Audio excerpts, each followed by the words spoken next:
Salut tout le monde, j'espère que vous allez bien. Alors, comment un aveugle arrive-t-il à se repérer dehors? Est-ce qu'on arrive à enregistrer des repères dans notre tête justement pour pas oublier le chemin?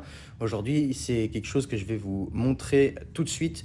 Dans un premier temps, il faut savoir que la plupart du temps, un aveugle ne va pas marcher au milieu d'un trottoir ou au milieu d'une rue sans avoir un repère à gauche ou à droite. C'est très important d'avoir un repère et je vais vous montrer ça tout de suite. On se dirige dehors. Et voilà, on est actuellement dehors et on est juste devant chez moi. Alors pour vous montrer un petit peu comment est-ce que moi je me repère au niveau de ma maison, il faut savoir que ici il y a un énorme buisson qui fait vraiment le tour. Je vais vous montrer un petit peu. Voilà, vous voyez, il fait vraiment tout un tour. Donc c'est très facile de s'orienter par rapport à ça. Alors ici on peut suivre vraiment tout ce qui est buisson parce qu'il y a un énorme buisson. Donc vous voyez ici il y a une petite séparation. Donc là je sais qu'il va y avoir une séparation entre les buissons et je sais très bien que je suis sur le bon chemin. Donc on va continuer. Malheureusement il y a des travaux dans ma rue donc je ne vais pas pouvoir vraiment vous montrer tous les repères que j'utilise au quotidien.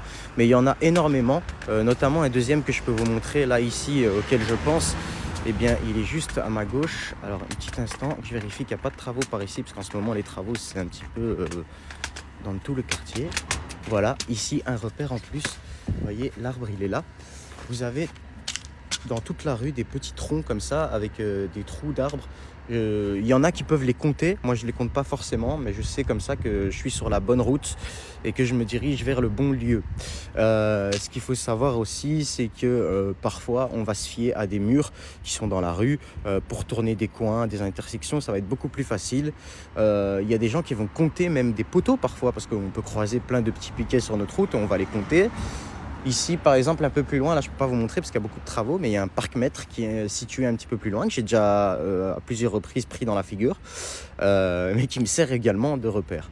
Voilà, donc ça c'est en partie comment je me déplace au niveau des repères, ça se passe comme ça. Donc si vous avez d'autres questions, n'hésitez pas à les poser. Et dites-moi aussi si vous utilisez des repères en tant que voyant, c'est intéressant aussi de se poser la question. J'espère que cette vidéo vous aura plu et merci à tous d'avoir regardé. À la prochaine.